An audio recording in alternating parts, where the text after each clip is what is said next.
Welcome to Influential Entrepreneurs, bringing you interviews with elite business leaders and experts, sharing tips and strategies for elevating your business to the next level. Here's your host, Mike Saunders. Hello and welcome to this episode of Influential Entrepreneurs. This is Mike Saunders, the Authority Positioning Coach. Today we have back with us Jay Winestein, who's the founder of DeepDive Retirement, and we'll be continuing our conversation about life expectancy credits. Jay, welcome back to the program. Well, thanks for having me. Yes. You're welcome. Hey, so we were talking about life expectancy credits. It's a real unique approach and kind of a different way to look at some of the retirement planning that people might not have thought about. So can you go a little bit deeper on that and some of the practical advantages that sometimes people don't realize? Yes, very much so. I'm working with a client, a high net worth client, and she asked me, I've got these different types of accounts and different tax categories that we've defined. And she said, what is the order that I want to start taking retirement income out? And, I thought about that, and it's really the basis of the work that I do.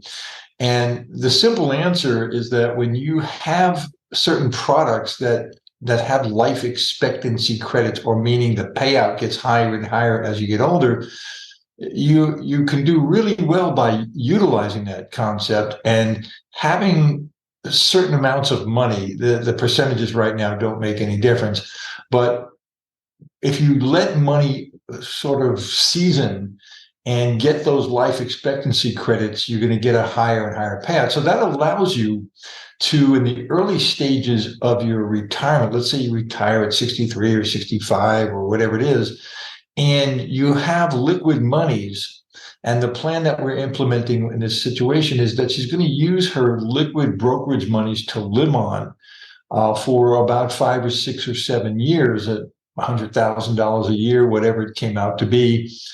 And she can use that and take a higher percentage from her money. And that's the key, is what percentage of your money can you take out? If you can only take out 2%, well, that's going to be hard. But we have her taking out 13 to 14% of her money from the first year.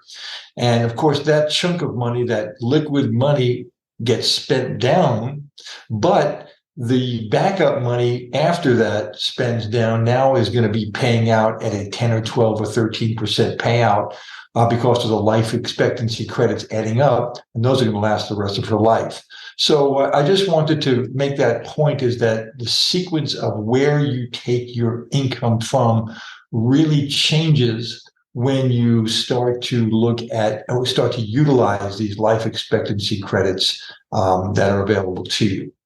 Yeah. So I think a lot of people would say, well, I've got money in this type of account, so I should start pulling it out, at this point. But you need to know where the sequence of return, the life expectancy credits are placed, so that you leave those in for the optimal amount of time and don't want to pull it out too soon, because then you would lose some of that momentum, right? Totally. That's correct. We have this as an advantage. It's kind of like I call it, you're buying into a large group of people, and these life expectancy credits just simply gives you more and more income that gets paid out. And a lot of advisors don't see that. They don't utilize it. I'm not sure if they understand it or not, but I've been working with it for many, many years, and it works very well. Yeah, I think that's when we were talking about this whole concept, it's the kind of thing that people just think, I put my money here, I wait this much time, it gets this much rate of return, I start taking it out. But there is so much more that goes into wealth building retirement than that. And then when you start layering in a unique advanced concept or really an unheard of, opportunity like life expectancy credits, it's really powerful. And it really also, to me, and I'm the uneducated person, learning as I go here, talking with yourself, but it makes you think, this is not something you just go Google and figure out on your own. I don't know about life expectancy credits. And then even if I did, I wouldn't know how to properly do it or pull it out at the right time. So you really need to be relying on someone that can guide you through the process. That's very true. Good point. I've even Googled life expectancy credits, and the definition on Google is it's not wrong, but it's very incomplete. it says something about dying and not getting the rest of your money or something, but that is a concept of it. But the way we use it here is just simply to increase your payout. And what we then do is layer it so that it gets higher and higher to continually offset income, offset inflation. The other thing too, I do want to add, and this relates to taxes, is that we can effectively have these life expectancy credits at later ages as you get older and older, which increases your income. We can then use that additional income, because it is quite substantial, to actually pay the taxes. Because if you have a lot of qualified money, 401k money, IRA money, we now have a surplus of money coming out that now can be used to offset the tax bill with Uncle Sam.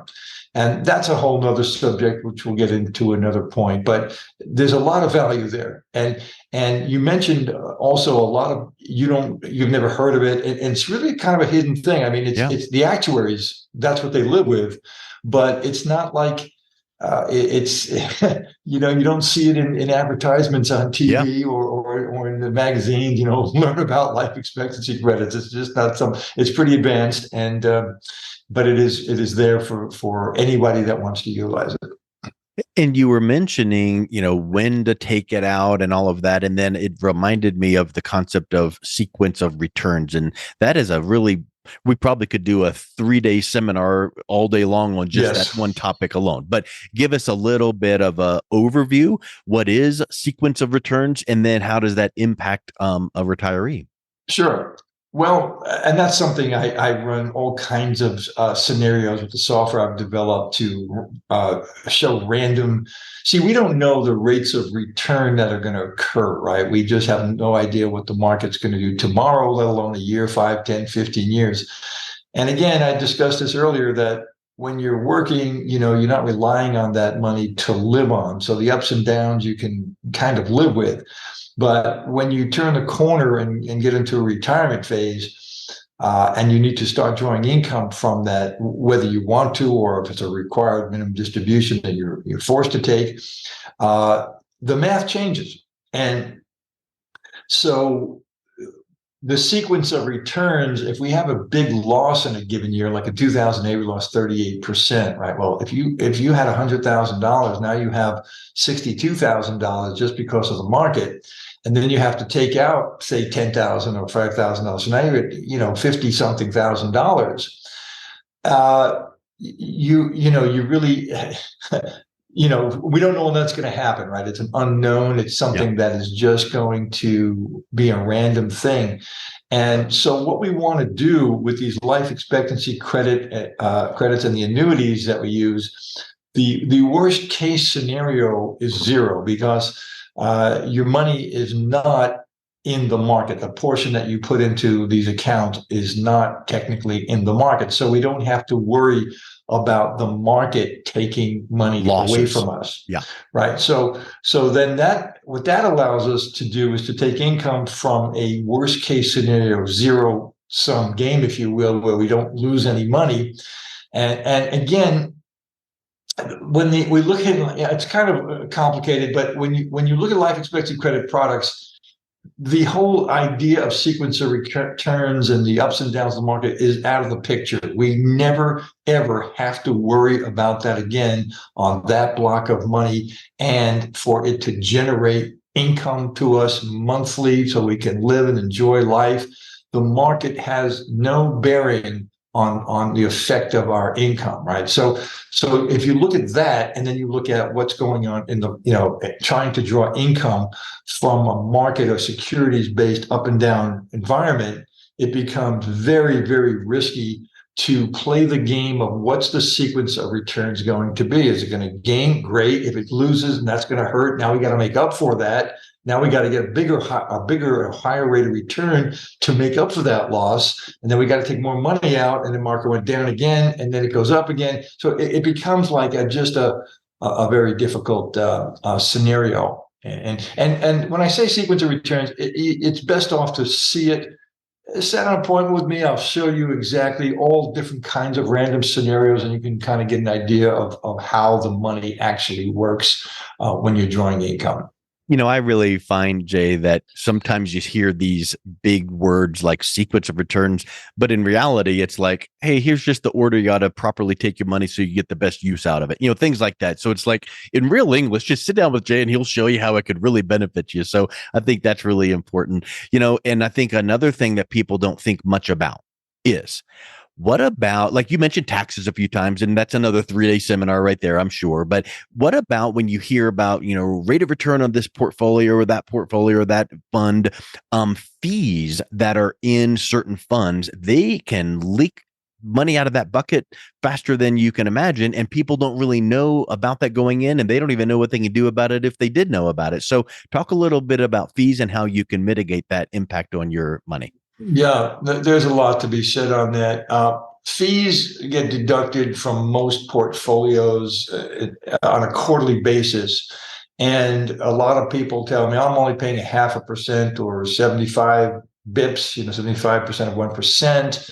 But there's lots of inside fees. I won't mention any names of companies, but there's trading costs, there's turnover ratio costs, there's expenses.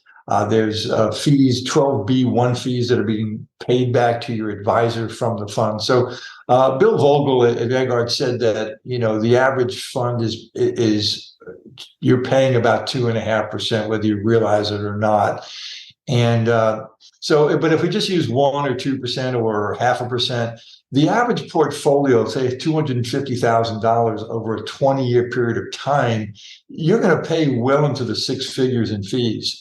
There's a reason why brokers and there's so much advertising going on, and Wall Street, they want your money, and primarily because of the fees, right? And so, but that's fine. And there's two ways of looking at fees. But before I get to that, the effect of the fees when it comes out on a quarterly basis, whether you make money or lose money, right? They're going to charge that fee automatically, and that has an effect on the compounding. You're lowering the balance slightly, and then the growth is based off that new lower balance. So it's a continual lessening of your money, and then getting a gain off a lower balance. So that's one thing you really want to realize, is that not only you're paying that money, but it's what I call the decompounding effect. There's a compounding effect on your money, but there's also a decompounding effect, which very, very few people really understand.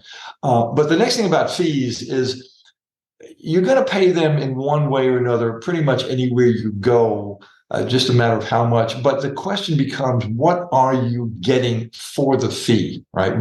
When you're paying that 1% or 1.5% or 2%, and you have per 100,000, you're paying $1,000 or $1,500 or $2,000 a year. What are you getting for it?